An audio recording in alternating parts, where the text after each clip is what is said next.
Hello friends, स्वागत है आप सभी का एक बार फिर से। लास्ट क्लास में अपने रीनल सिस्टम के बारे में जो अपना सेकंड डिजीज था क्रोनिक रीनल फेलियर, उसके बारे में अपन डिस्कस किया था। और आज अपन डिस्कस करेंगे अपना नेक्स्ट डिजीज पोर्शन के अंदर। नेक्स्ट डिजीज है वो है नेफ्रेटिक सिंड्रोम। आपने सुना होगा ये वर्ड, या फिर एक मिलता जुलता जो सिंड्रोम और इसमें अपन पढ़ते हैं वो है नेफ्रोटिक सिंड्रोम, और ये है नेफ्रिटिक सिंड्रोम। दोनों में डिफरेंस है। नेफ्राइटिक सिंड्रोम और नेफ्रोटिक सिंड्रोम दोनों अलग अलग डिजीज है। कंडीशन लगभग सिमिलर ही है, दोनों में ग्लूमेरुलस में इंजरी होती है, और इंजरी की सीवियरिटी के बेस पे इनको अलग अलग डिवाइड किया है। तो पहले अपन पढ़ेंगे नेफ्रेटिक सिंड्रोम, और उसके बाद अपन नेक्स्ट डिजीज जो पढ़ेंगे वो पढ़ेंगे अपन नेफ्रोटिक सिंड्रोम। तो अपन बात करते हैं नेफ्रेटिक सिंड्रोम की। नेफ्रेटिक सिंड्रोम होता क्या है, क्या क्या इसमें सिम्टम्स होंगे, क्या इसके कोज हो सकते हैं। तो स्टार्ट करते हैं अपन नेफ्रेटिक सिंड्रोम। नेफ्रेटिक सिंड्रोम, यहाँ पे जो सिंड्रोम वर्ड है इसका मीनिंग होता है ग्रुप ऑफ डिजीज या ग्रुप ऑफ सिम्टम्स। बहुत सारे एक साथ सिम्टम्स को हम क्या बोलते हैं, सिंड्रोम, या डिजीज को एक साथ बोलते हैं सिंड्रोम। तो बेसिकली ये जो कंडीशन है ये इंडिकेट करती है ग्लोमेरुलोनेफ्राइटिस को, और उसी के अंदर जो क्लिनिकल मैनिफेस्टेशन है वो क्या होगा आपका, एक नेफ्रेटिक सिंड्रोम, जिनमें कुछ सारे सिम्टम को मिला के एक साथ बोला गया है अपना नेफ्रेटिक सिंड्रोम। तो नेफ्रेटिक सिंड्रोम क्या होगा? Nephritic syndrome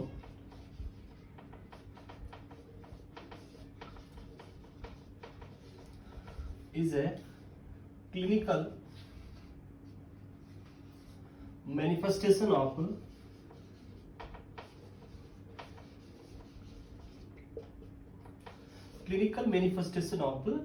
glomerulonephritis।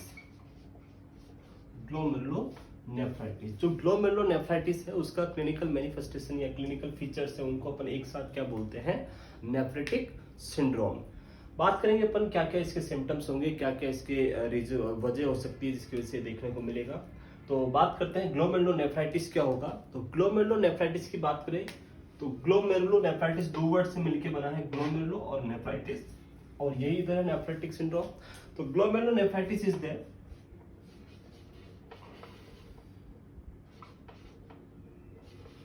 glomerulonephritis is the inflammation of the glomeruli। जो आपकी किडनी की जो नेफ्रॉन की स्ट्रक्चर्स है ग्लोमेरुलाई, उसमें अगर इन्फ्लामेशन होता है तो उसको अपन क्या बोलते हैं, ग्लोमेरुलोनेफ्राइटिस। तो ग्लोमेरुलोनेफ्राइटिस इज द इन्फ्लामेशन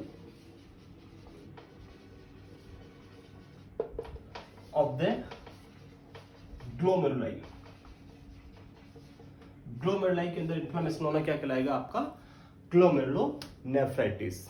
बात करेंगे अपन कि ऐसा इन्फ्लामेशन क्यों हो रहा है, इसके कोज क्या क्या हो सकते हैं, किस वजह से ग्लोमेरुलोनेफ्राइटिस हो सकता है। तो ग्लोमेरुलोनेफ्राइटिस की बात करें तो ये बहुत सारे रीजन से हो सकता है। इसके अंदर जो मेन इंपॉर्टेंट रोल होता है वो होता है अपनी ऑटो इम्यून डिजीजेज होती है, ऑटो इम्यून फैक्टर है, इम्यूनोलॉजी जो फैक्टर्स है वो सारे मेन इंपॉर्टेंट रोल प्ले करते हैं यहाँ पे। तो अपन देखते हैं इसके कोज क्या क्या हो सकते हैं, ग्लोमेरुलोनेफ्राइटिस के कोज।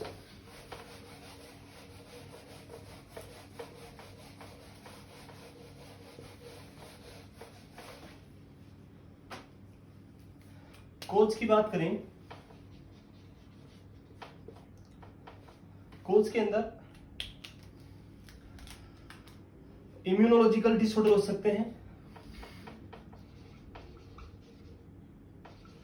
Immune factors,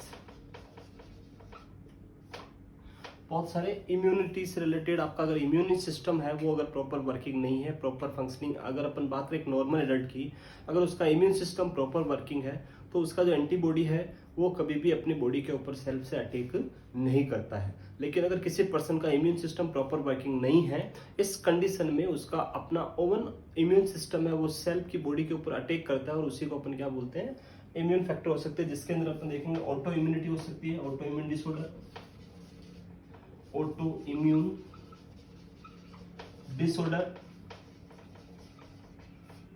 auto immune disorder उस जिसको अपन बोल सकते हैं। कुछ सेकेंडरी डिसऑर्डर भी हो सकते हैं जिनको अपन यहाँ पर देखेंगे। यहाँ पे एक डिसऑर्डर होता है जिसको अपन बोलते हैं good posture syndrome, good posture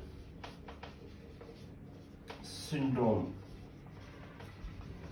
एक टाइप का ऑटो इम्यून डिसऑर्डर है जिसके अंदर इस टाइप के डिसऑर्डर में क्या होगा, जो आपकी बेसमेंट मेम्ब्रेन होती है स्पेसिफिकली इन किडनी और लंग्स के अंदर, तो अपनी बेसमेंट मेम्ब्रेन अपन ने पढ़ा था ऑलरेडी स्ट्रक्चर्स के अंदर, ये आपका ग्लोमेरुलस, और यहाँ पे जो आपकी बेसमेंट मेम्ब्रेन पाई जाती है, ये बेसमेंट मेम्ब्रेन, इस बेसमेंट मेम्ब्रेन के अंदर क्या होगा, आपके यहीं पे एंटीबॉडी होगा, और ये एंटीबॉडी क्या करेंगे, जो आपकी स्ट्रक्चर्स है ग्लोमेरुलस, इसको क्या करेंगे, डिस्ट्रॉय करना स्टार्ट कर देंगे, इसके ऊपर अटैक कर देंगे। तो इस टाइप की कंडीशन, ये बेसमेंट मेम्ब्रेन यहाँ पे भी हो सकता है, जिसको अपन बोलते हैं glomerular basement membrane, GBM, antibody होता है जो क्या करता है, इसको ऑटो इम्यूनिटी से डिस्ट्रॉय कर सकता है, या मे बी लंग्स के अंदर की लंग्स की बेसमेंट मेम्ब्रेन में भी ये हो सकता है। तो गुड पोस्चर सिंड्रोम में क्या होगा, Goodpasture syndrome is characterised by antibody which present under the basement membrane destruct the basement membrane and nearby structure, जो भी है उसको क्या करेगा, डिस्ट्रॉय कर देगा ऑटो इम्यून से, तो उसको अपन क्या बोलेंगे, गुड पोस्चर सिंड्रोम। तो ये हो सकता है एक रीजन, गुड पोस्चर सिंड्रोम। उसके अलावा आपके सिस्टमिक लूपस एरिथमेटस जो डिसऑर्डर होता है, लूपस एरिथमेटस,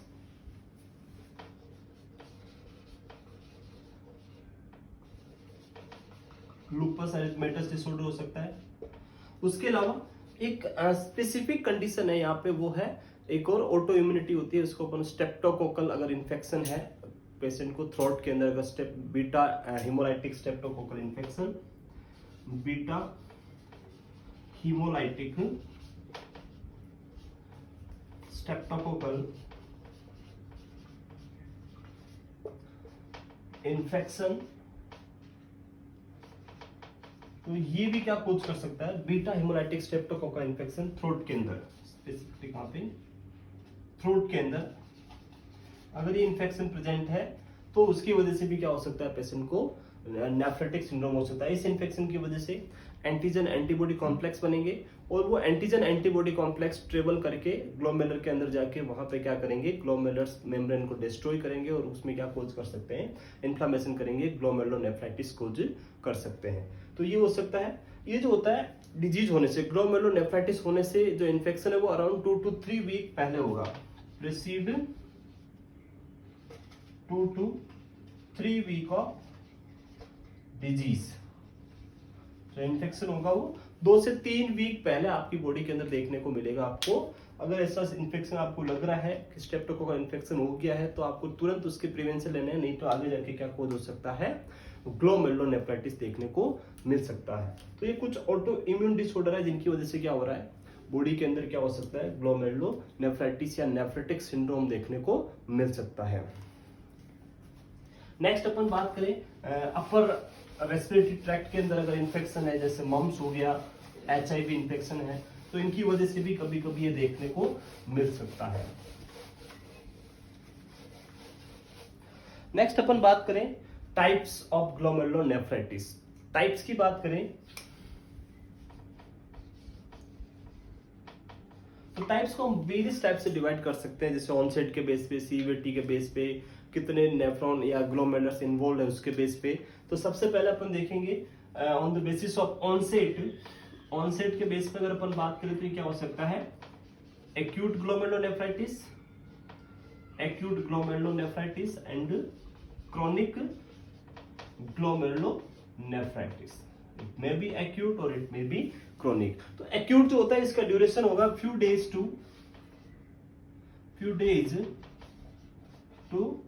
वीक, कुछ दिन से लेकर वीक तक आपको ये देखने को मिल रहा है, तो वो क्या है, एक्यूट ग्लोमेरुलोनेफ्राइटिस।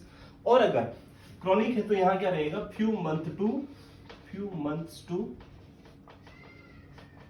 टू ईयर्स, कुछ मंथ से लेके ईयर तक आपको ये देखने को मिलेगा, वो क्या होगा, क्रोनिक ग्लोमेरुलोनेफ्राइटिस। तो पहला अपन ने देखा किसके बेस पे, ऑनसेट के बेस पे, एक्यूट एंड क्रोनिक ग्लोमेरुलोनेफ्राइटिस।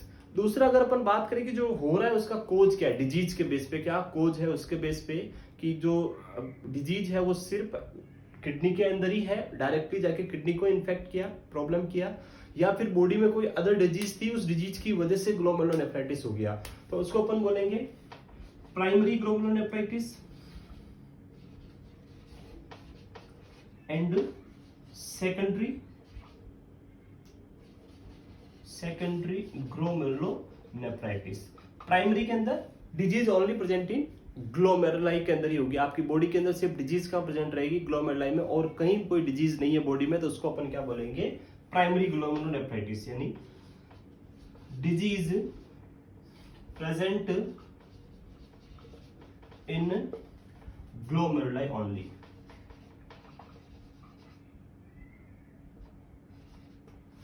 और इसके अंदर अपन बात करें सेकेंडरी ग्लोमेरुलोनेफ्राइटिस, तो यहाँ पे जो ग्लोमेरुलोनेफ्राइटिस होगा उसका कोज क्या रहेगा, कोई अदर सेकेंडरी डिजीज होगी बॉडी के अंदर ड्यू टू अदर डिजीज।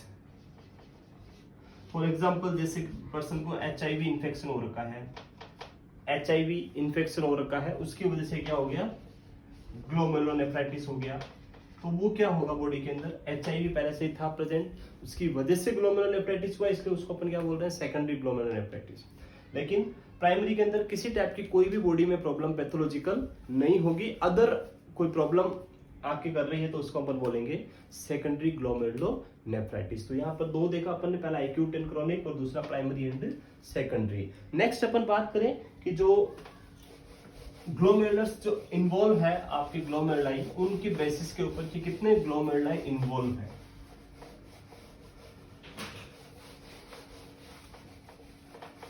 तो यहां पे जो अपन डिवाइड कर सकते हैं इसको सीवियरिटी के बेस पे, इसके अंदर पहला जो अपन बात करते हैं वो है डिफ्यूज और focal, diffuse glomerulonephritis and focal glomerulonephritis. दोनों के डिफरेंस की बात करें तो डिफ्यूज ग्लोमेरुलोनेफ्राइटिस की बात करें तो जैसे किडनी के अंदर जितने भी ग्लोमेरुलाई प्रेजेंट है, फॉर एग्जांपल वन किडनी की अपन बात करें तो अराउंड 1.2 मिलियन ग्लोमेरुलाई प्रेजेंट होते हैं। अगर वो सारे ग्लोमेरुलाई जो क्या है बॉडी के अंदर, जो प्रेजेंट किडनी के अंदर जितने भी ग्लोमेरुलाई प्रेजेंट है, जैसे ये आपके ग्लोमेरुलाई प्रेजेंट है किडनी में, और इधर फोकल की बात करें तो इसके अंदर भी ये आपके ग्लोमेरुलाई प्रेजेंट है यहाँ पे। तो ये जो भी ग्लोमेरुलाई प्रेजेंट है, अगर अपन देखें इसकी, अगर ये सारे ग्लोमेरुलाई क्या है, अफेक्टेड है, सारे क्या है, डैमेज है, इस टाइप की कंडीशन है जहां पे किडनी के सारे ग्लोमेरुलाई डैमेज है, तो उसको अपन क्या बोलेंगे, डिफ्यूज ग्लोमेरुलोनेफ्राइटिस।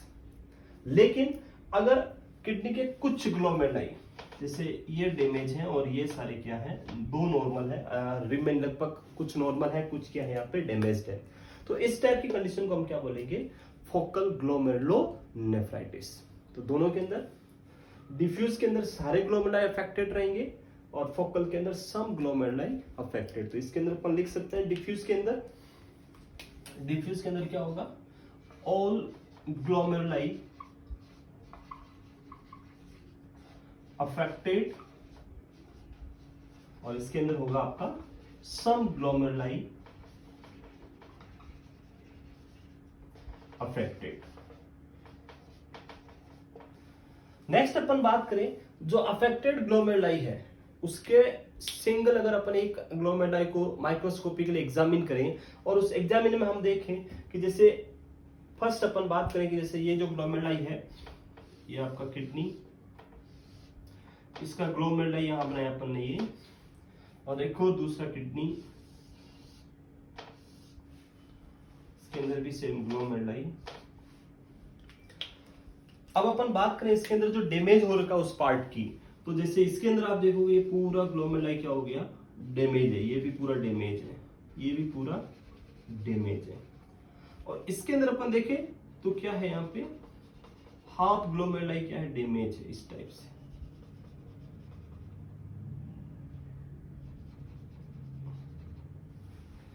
तो इन कंडीशन को भी हम सेपरेटली अलग नाम से, ऐसी कंडीशन जहां पे किडनी का एक इंडिविजुअल ग्लोमेरुलाई को अगर अपन माइक्रोस्कोपिकली देखें, एग्जामिन करें, और अगर ये ग्लोमेरुलाई जो है वो पूरी तरह से डैमेज्ड है, पूरी तरह से ग्लोमेरुलाई डैमेज है, तो इस टाइप की कंडीशन को अपन बोलते हैं ग्लोबल ग्लोमेरुलोनेफ्राइटिस। जहां पे पूरी तरह से डैमेज है तो उसको अपन क्या बोलेंगे, ग्लोबल ग्लोमेरुलोनेफ्राइटिस। तो ये कंडीशन क्या कहलाएगी आपकी, ग्लोबल ग्लोमेरुलोनेफ्राइटिस। और अगर इस तरह से हाफ आपके ग्लोमेरुलस डैमेज है तो उसको अपन बोलेंगे एक सेगमेंट डैमेज है, इसलिए इसको अपन बोलते हैं सेगमेंटल ग्लोमेरुलोनेफ्राइटिस।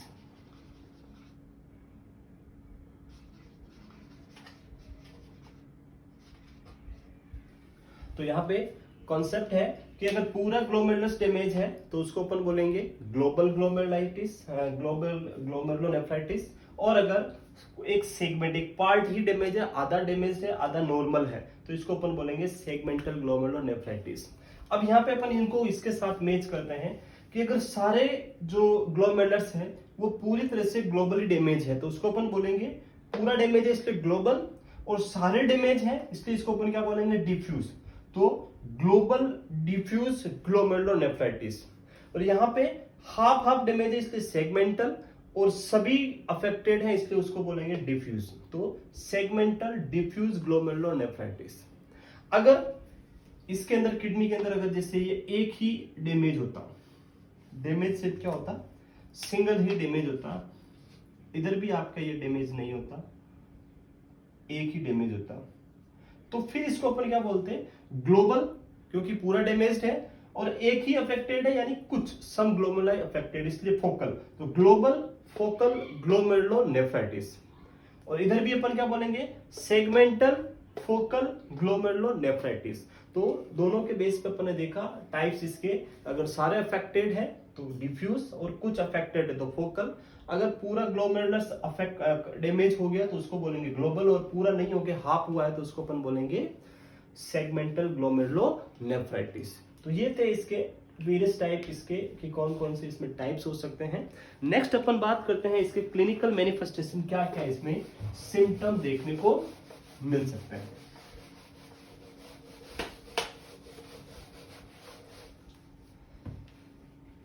सिम्टम्स या क्लिनिकल मैनिफेस्टेशन।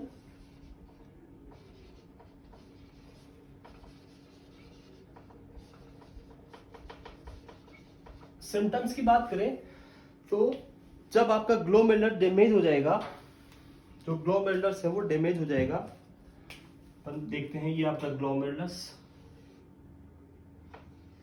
बोमन्स कैप्सूल जो था वो ये पार्ट नीचे की तरफ आ रहा है, और यहाँ पे आपकी बेसमेंट मेम्ब्रेन, और इसके ऊपर आपका ये आपकी एफरेंट आर्टीरियोल ये आपका। तो अभी अपन ने देखा कि ड्यू टू ऑटो इम्यूनिटी या एनी रीजन आपका जो ग्लोमेरुलाई है वो क्या हो गया है, डैमेज हो गया है। तो ये ग्लोमेरुलाई यहां से डैमेज हो गया, इस तरह से ग्लोमेरुलाई क्या हो गया है, डैमेज हो गया। यहाँ पे जो डैमेज होगा वो क्या होगा, बहुत ही ज्यादा सीवियर होगा। और यहीं से हम समझ सकते हैं कि नेफ्रेटिक सिंड्रोम और नेफ्रोटिक सिंड्रोम में क्या डिफरेंस होता है। तो मेन जो डिफरेंस होता है वो यही होता है इंजरी का। जो नेफ्रेटिक सिंड्रोम है यहाँ पे जो इंजरी होती है वो बहुत ही ज्यादा सीवियर इंजरी होती है, लेकिन नेफ्रोटिक सिंड्रोम में जो इंजरी होती है ग्लोमेरुलाई को वो इतनी सीवियर इंजरी नहीं होती है। जब ये बहुत ही ज्यादा सीवियर अमाउंट में डैमेज हो जाएगा तो यहाँ पे क्या बन जाएंगे, इसे पोर्स बन जाएंगे, ये डैमेज होके पोर्स बन गए। अब जब ये पोर्स बनेंगे तो इसके अंदर ब्लड जो फ्लो कर रहा है वो ब्लड किसमें आ जाएगा, ब्लड के अंदर जो आपकी आरबीसी है वो कहाँ आ जाएगी, फ्लो करके जो भी फिल्टर्ड आ रहा है उसके साथ क्या आ जाएगी, आपकी आरबीसी आ जाएगी। आरबीसी फ्लो करके इधर पहुंचेगी और ये फ्लो करते लास्ट आपके किसके अंदर मिक्स हो जाएगी, यूरिन के अंदर। तो ये आरबीसी आगे आएगी और इस तरह से आपके ये आपकी ट्यूब्यूल्स, और अब ये आरबीसी यहां से मूव करके कहां पहुंचेगी, इस ट्यूब्यूल्स के अंदर। यहां पे आपको क्या मिलेगी, आरबीसी। ये आरबीसी यहां से रीनल पेल्विस के थ्रू आपके यूरेटर से ब्लेडर,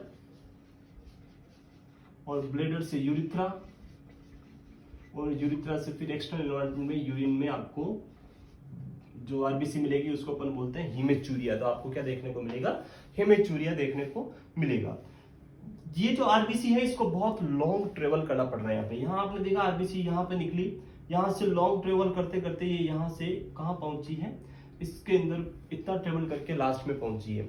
अगर आपको आइडेंटिफाई करना है कि जो हिमेचूरिया हो रखा है वो ग्लोमेरुलाई से हिमेचूरिया हो रहा है या ब्लैडर से हो रहा है या यूरेथ्रा से हो रहा है, कहां से हो रहा है, तो अगर ये किडनी के पार्ट से हो रहा है, अगर ब्लैडर ग्लोमेरुलाई से हो रहा है, तो बेसिकली उस आरबीसी को बहुत लॉन्ग ट्रेवल करना पड़ेगा। और इस लॉन्ग ट्रेवल की वजह से जो आरबीसी का शेप, बाइकॉन्केव डिस्क शेप जो आपकी आरबीसी होती है, ये आरबीसी जब यूरिन में पहुंचेगी लास्ट एंड पार्ट पे, तो वहां पे आप इसकी स्ट्रक्चर देखेंगे तो ये इसकी ट्यूबल्स में मूव करते करते बहुत लॉन्ग ट्रेवल की वजह से इसकी जो साइज शेप है वो कैसा हो जाएगा, डिसमॉर्फिक शेप हो जाएगा, स्टार शेप। आपको इसका ऐसे इस टाइप से इसका शेप देखने को मिलेगा, डिसमॉर्फिक आरबीसी। आरबीसी का शेप कैसा हो जाएगा, डिसमॉर्फिक, और वो किस में आएगी, आपके यूरिन के अंदर मिलेगी। तो अगर आपको डिसमॉर्फिक आरबीसी मिल रही है, इट मींस आप क्या आइडिया लगा सकते हैं कि आरबीसी बहुत लॉन्ग ट्रेवल करके पहुंची है और उसकी वजह से आरबीसी का शेप क्या हो गया है, चेंज हो गया। पहला तो अपन ये डायग्नोस कर सकते हैं। दूसरा क्या होगा, जब ये आरबीसी यहां से मूव करेगी तो कभी कभी क्या होता है, आरबीसी इस ट्यूबल्स के अंदर स्टक हो जाती है। फॉर एग्जाम्पल आरबीसी क्या है, यहाँ पे आके स्टक हो गई इस तरह से,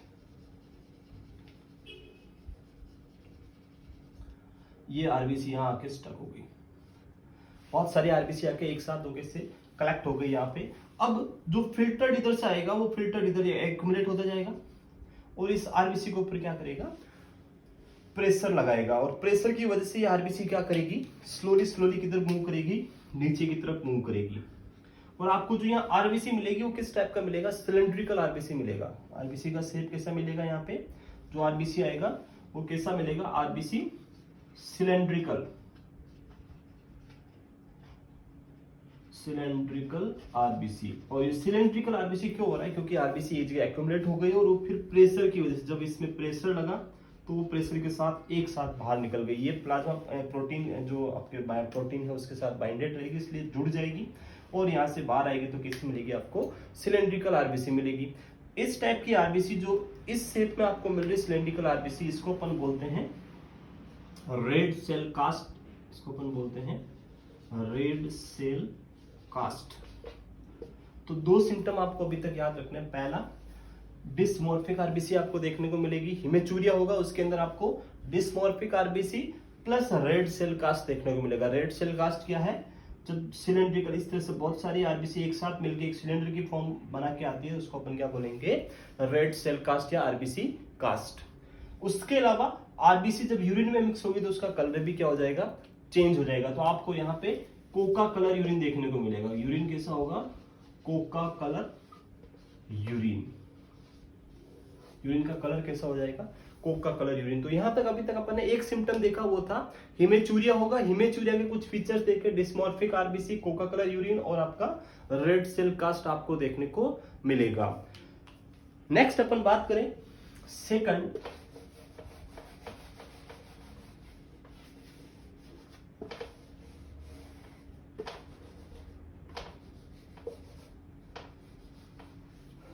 अगर अपन बात करें यहाँ पे, तो इस डैमेज की वजह से यहाँ पे डैमेज हुआ है और डैमेज की वजह से यहाँ पे क्या होगा, इस डैमेज की वजह से जो डैमेज हुआ है से यहाँ पे सेल्स, ये बोमन्स कैप्सूल आपका जो ग्लोमेरुलर में जो डैमेज हुआ है, यहाँ पे इस डैमेज पार्ट पे क्या होगा, इस पार्ट पे बहुत सारी प्लेटलेट एग्रीगेट होगी आपका, और फिर से क्या होगा, यहाँ पे जो ब्लीडिंग है वो स्टॉप होने, कोगुलेशन प्रोसेस आपका स्टार्ट होगा। और उसकी वजह से लार्ज डैमेज हुआ है तो लार्ज अमाउंट में यहाँ पे क्या होगी, प्लेटलेट इस तरह से एग्रीगेट हो जाएगी, इस पीस यहाँ पे क्या हो जाएगा, इस तरह से एग्रीगेशन हो जाएगा। और ये एग्रीगेशन होने की वजह से जो अमाउंट यहाँ से इधर पहुंच रहा था वो अमाउंट क्या हो जाएगा, डिक्रीज हो जाएगा। जो फिल्टर्ड अमाउंट था वो यहाँ से जो फिल्टर होकर नीचे आ रहा था वो अमाउंट क्या हो जाएगा, डिक्रीज हो जाएगा, क्योंकि ये स्पेस क्या हो गया यहाँ पे डिक्रीज हो गया। तो यहाँ पे जीएफआर क्या हो जाएगा, डिक्रीज। जब जीएफआर डिक्रीज होगा तो जो आउटपुट आएगा यूरिन, वो यूरिन भी क्या हो जाएगा, डिक्रीज। और जब यूरिन डिक्रीज हो जाएगा तो अगर यूरिन का अमाउंट लेस देन या इक्वल टू 400 ml है, लेस देन और इक्वल टू 400 ml, तो उसको अपन बोलते हैं ओलिगो यूरिया। तो इस कंडीशन में आपको क्या देखने को मिलेगा, ओलिगो यूरिया देखने को मिलेगा। किस वजह से, क्योंकि यहाँ पे जो डैमेज हुआ है उस डैमेज पार्ट को फिर से रिपेयर करने के लिए प्लेटलेट एग्रीगेशन हुआ और उसकी वजह से जो जीएफआर थी वो क्या हो गई, डिक्रीज हो गई। जब जीएफआर डिक्रीज होगी तो यूरिन का अमाउंट भी क्या हो जाएगा, डिक्रीज हो जाएगा। तो ओलिगो यूरिया आपको यहाँ पे क्या मिलेगा, देखने को मिलेगा। तो फर्स्ट सिम्टम हिमेचूरिया अपन ने देखा, दूसरा अपन ने देखा ओलिगो यूरिया देखने को मिलेगा। थर्ड अपन बात करें, जब किडनी के पास ब्लड फ्लो कम होगा, किडनी के पास जो ब्लड आ रहा है वो क्या सेंस करेगी, डिक्रीज सेंस होगा। तो जो आपका जेजी सेल है, जक्स्टाग्लोमेरुलर एपेरेटस है, वो सेंस करेगा कि किडनी के पास कम ब्लड है, कम ब्लड आ रहा है, तो वो किसको एक्टिवेट करेगा, अल्टीमेटली आपका रास सिस्टम को एक्टिवेट करेगा। और जब रास सिस्टम एक्टिवेट होगा तो एंजियोटेंसिन 2 एक प्रोटेंट वेसोकॉन्स्ट्रिक्टर है, वेसस कॉन्स्ट्रिक्ट होगी और उसकी वजह से आपका ब्लड प्रेशर क्या हो जाएगा, इंक्रीज हो जाएगा। और वो भी severe increase in blood pressure. तो आपको क्या देखने को मिलेगा, हाइपर टेंशन। और क्या देखने को मिलेगा, हाइपर टेंशन यहाँ अपने को देखने को मिलेगा। तो ये 3 सिम्टम्स जो है वो मेन सिम्टम होंगे आपके ग्लोमेरुलोनेफ्राइटिस या नेफ्रेटिक सिंड्रोम में। इसके अंदर 3 सिम्टम अपन ने देखे। पहला सिम्टम था हिमेचूरिया, 3, इसको अपन एक ट्रायंगुलर बना सकते हैं। नेफ्रेटिक सिंड्रोम के अंदर 3 सिम्टम, पहला हिमेचूरिया, दूसरा अपन ने देखा ओलिगो यूरिया, और तीसरा अपन ने देखा hypertension, glomerulonephritis GN. Haematuria की बात करें तो हिमेचूरिया किस टाइप का होगा, यहाँ पे आपकी जो आरबीसी है वो डिस्मॉर्फिक आरबीसी होगी, डिस्मॉर्फिक आरबीसी। उसके अलावा रेड सेल कास्ट आपको देखने को मिलेगा, रेड सेल कास्ट। और यूरिन का कलर कैसा होगा, कोका कलर यूरिन। डिस्मॉर्फिक हुई क्योंकि आरबीसी को लॉन्ग ट्रेवल करके आना पड़ रहा है। कुछ आरबीसी एक साथ मिलकर एक सिलिंड्रिकल शेप में अपनी शेप बना लेगी, अटैच होकर सिलेंडर की तरह बना लेगी, उसको अपन बोलेंगे रेड सेल कास्ट। और कोका कलर यूरिन क्योंकि आरबीसी प्रेजेंट है। उसके अलावा ओलिगो यूरिया क्योंकि जो डैमेज्ड वॉल है उसको रिपेयर करने के लिए प्लेटलेट एग्रीगेशन और अदर फैक्टर वहां बाइंड होंगे, तो उसकी वजह से जो एरिया है वो कम होगा और उसकी वजह से आपका जीएफआर कम होगा, तो यूरिन आउटपुट भी क्या हो जाएगा, डिक्रीज हो जाएगा।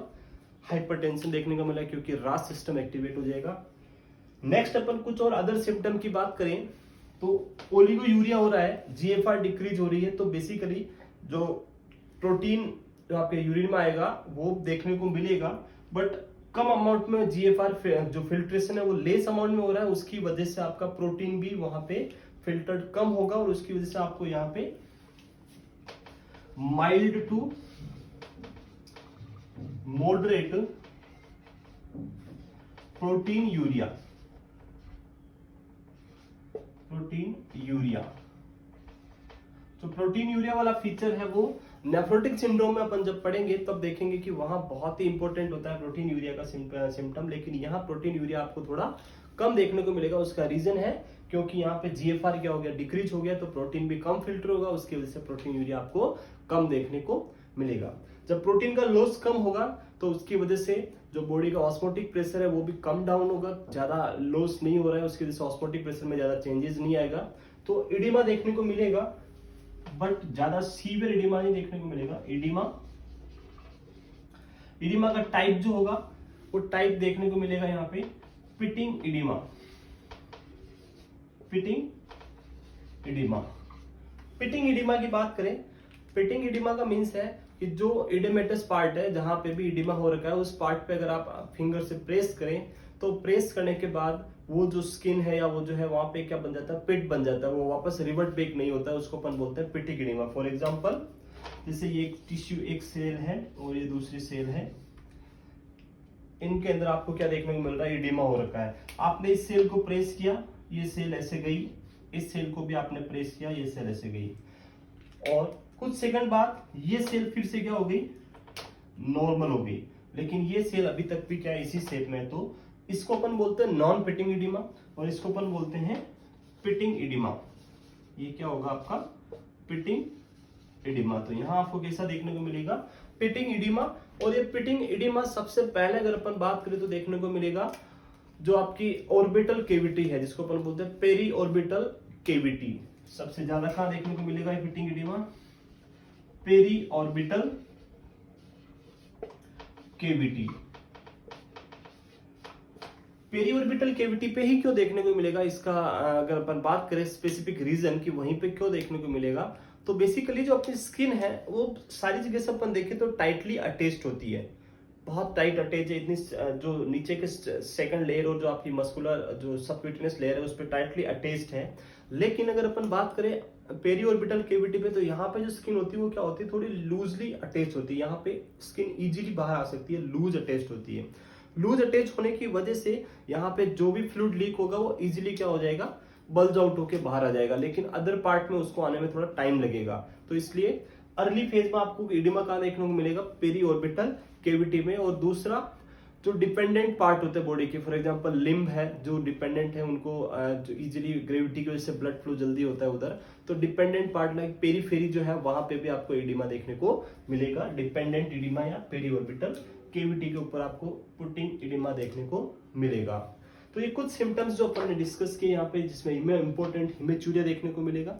हिमेचूरिया होने की वजह से आरबीसी लॉस होगा और आरबीसी लॉस होने की वजह से आपको क्या देखने को मिल सकता है, अदर सिम्टम, एनीमिया हो सकता है पेशेंट के अंदर, क्योंकि आरबीसी लॉस हो रहा है, आरबीसी लॉस होगा तो बॉडी के अंदर वॉल्यूम आरबीसी का क्या हो जाएगा, डिक्रीज, और उसकी वजह से पेशेंट को क्या हो सकता है, एनीमिया हो सकता है, हाइपोक्सिया देखने को मिल सकता है।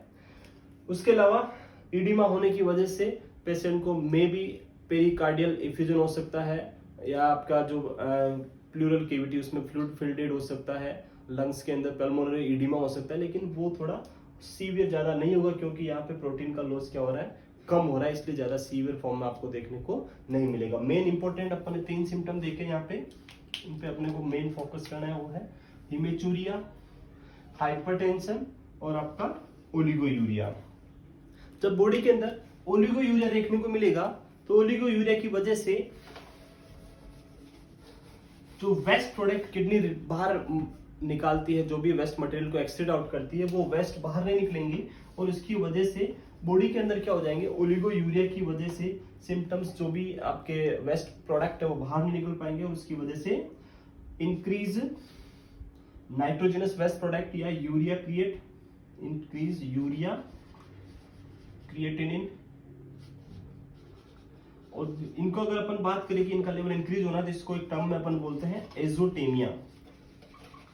Increase level of nitrogenous waste is known as azotemia. Azotemia is the condition when urea creatinine level is increase, उसको अपन क्या बोलते हैं, एजोटेमिया। तो ओलिगोयूरिया होगा, यूरिन बाहर नहीं निकल रहा है, बॉडी के फ्लूइड बाहर नहीं निकल रहे, तो जो वेस्ट मटेरियल है वो भी बाहर नहीं निकल पाएंगे, और उसकी वजह से पेशेंट को क्या हो सकता है, एजोटेमिया देखने को मिल सकता है।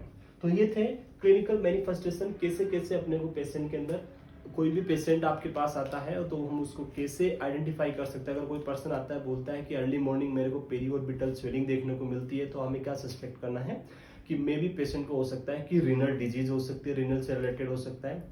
पेशेंट आपको आके बोल रहा है कि मेरे को हिमेचूरिया हो रहा है, आपने आरबीसी को माइक्रोस्कोपिक एग्जामिनेशन किया, आपको डिस्मॉर्फिक आरबीसी या रेड सेल कास्ट देखने को मिला, तो इट मींस वो किसको सस्पेक्ट कर रहा है, ग्लोमेरुलोनेफ्राइटिस या नेफ्रेटिक सिंड्रोम को। पर्सन का बीपी कंसिस्टेंटली इंक्रीज हो रहा है, क्योंकि आपका रेनिन जो है वो कंसिस्टेंटली रिलीज करेगी किडनी, क्योंकि वॉल्यूम कम मिल रहा है किडनी को, उसकी वजह से रास सिस्टम एक्टिवेट होगा और बॉडी के अंदर हाइपरटेंशन आपको प्रोग्रेसिवली देखने को मिलेगा। तो ये मैनिफेस्टेशन अपन ने डिस्कस किया। यहाँ पे नेक्स्ट अपन बात करते हैं क्या क्या इसके डायग्नोसिस ऑफ टेस्ट अपन कर सकते हैं रूल आउट करने के लिए।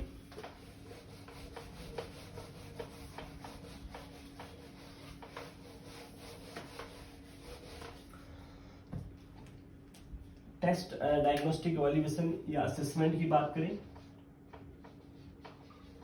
असेसमेंट एंड डायग्नोस्टिक इवैल्यूएशन या टेस्ट। डायग्नोस्टिक टेस्ट और असेसमेंट की बात करें तो बेसिकली हम वाइटल्स मॉनिटरिंग करेंगे, उसमें आप हाइपरटेंशन देखने को मिलेगा आपको। तो वाइटल मॉनिटरिंग इंपॉर्टेंट है अपना यहाँ पे, वाइटल मॉनिटरिंग। उसके अलावा intake output charting, IO charting, patient कितना इनटेक आउटपुट कर रहा है, यूरिन कम आ रहा है तो ओलिगोयूरिया देखने को मिलेगा आपको। और इसके साथ में वेट मॉनिटरिंग, अगर पेशेंट की बॉडी में फ्लूइड रिटेन हो रहा है तो आपको वेट से पता चल जाएगा। हाइपरटेंशन वाइटल मॉनिटरिंग से पता चल जाएगा। उसके अलावा अपन यूरिन एनालिसिस करेंगे, यूरिन माइक्रोस्कोपी, और उसकी वजह से अपने को पता चल जाएगा कि जो आरबीसी जो आपको देखने को मिल रही है, हिमेचूरिया जो देखने को मिल रहा है, वो किस वजह से आपको किडनी से आ रहा है, ब्लैडर से आ रहा है, कहां से आ रहा है, वो अपन उसकी स्ट्रक्चर से इजीली आइडेंटिफाई कर सकते हैं। और कंफर्मेटिव अपन डायग्नोस करने के लिए अपन क्या कर सकते हैं, किडनी बायोप्सी कर सकते हैं। किडनी बायोप्सी करके हम आइडेंटिफाई कर सकते हैं कि कौन सी वजह से जो है आपकी जो सेल डैमेज हो रही है, उसका रीजन क्या है, वो अपन बायोप्सी के थ्रू जाके आइडेंटिफाई कर सकते हैं। तो इनके थ्रू अपन इजीली आइडेंटिफाई कर सकते हैं डायग्नोस्टिक टेस्ट परफॉर्म करके। उसके अलावा अपन एंटीबॉडी, जो एंटीजन एंटीबॉडी उसकी वजह से ऑटो इम्यून हो रहा है तो एंटीजन एंटीबॉडी टेस्ट भी कर सकते हैं। अगर आपका स्ट्रेप्टोकोकल इन्फेक्शन है तो उसको आइडेंटिफाई करने के लिए एंटीबॉडी टेस्ट भी कर सकते हैं। नेक्स्ट अपन बात करें कि क्या क्या हम इसमें मैनेजमेंट कर सकते हैं, क्या क्या इसका ट्रीटमेंट हो सकता है। मैनेजमेंट की बात करें तो यहाँ मेन इंपॉर्टेंट जो मैनेजमेंट है वो है according to symptoms. Main management क्या होगा अपना, अकॉर्डिंग टू सिम्टम्स। और सिम्टम्स के अंदर जो सबसे इंपॉर्टेंट सिम्टम्स है वो है कि पेशेंट को हाइपरटेंशन जो है उसको ट्रीट करना है, तो अपन क्या देंगे उसको, एंटी हाइपरटेंसिव ड्रग यूज करेंगे ताकि बीपी कंट्रोल में रहे, एंटी हाइपरटेंसिव ड्रग्स। उसके अलावा पेशेंट को अगर स्ट्रेप्टोकोकल इन्फेक्शन है तो वहां ड्रग ऑफ चॉइस रहेगा अपना penicillin drug of choice for penicillin drug use करेंगे, drug of choice for streptococcal infection. उसके अलावा पेशेंट को अगर और अदर जो भी सिम्टम्स आ रहे हैं उसके अकॉर्डिंग अपन क्या करेंगे, ट्रीटमेंट देंगे। और उसके अलावा डाइट जो है, यहाँ पे आपका डाइट भी इंपॉर्टेंट रहेगा। डाइट के अंदर अगर एजुटीमिया या वेस्ट प्रोडक्ट जो है वो ज्यादा इंक्रीज हो रहे हैं तो अपने को प्रोटीन जो है वो लेस देना है। प्रोटीन फ्री डाइट या माइल्ड जो प्रोटीन का अमाउंट है वो हमें क्या करना है, कम करना है, प्रोटीन डिक्रीज करना है डाइट में। उसके अलावा पेशेंट को अगर बहुत ही ज्यादा हाइपरटेंशन हो रहा है, बॉडी के अंदर बहुत ज्यादा इडिमा हो रहा है, तो हमें सोडियम क्या करना है, पूरी तरह से रेस्ट्रिक्ट करना है, क्योंकि सोडियम ज्यादा देंगे तो उसकी वजह से पेशेंट को और ज्यादा वाटर रिटेन होगा और ज्यादा हाइपरटेंशन देखने को मिलेगा। तो सोडियम रेस्ट्रिक्शन।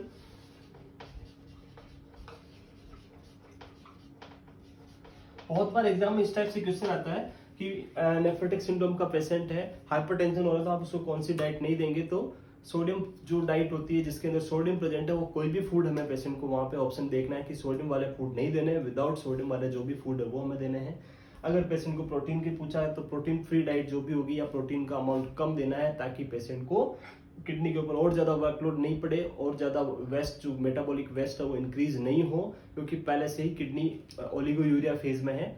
तो हमें प्रोटीन का अमाउंट क्या देना है, कम देना है। उसके अलावा ऑटो इम्यूनिटी हो रही है, उसको इम्यून सिस्टम को सप्रेस करने के लिए हमें क्या देना पड़ेगा, कोर्टिकोस्टेरॉइड हम दे सकते हैं पेशेंट को। ऑटो इम्यूनिटी को सप्रेस करने के लिए कोर्टिकोस्टेरॉइड हम यूज कर सकते हैं, कोर्टिकोस्टेरॉइड ड्रग्स पेशेंट को हम प्रोवाइड कराएंगे।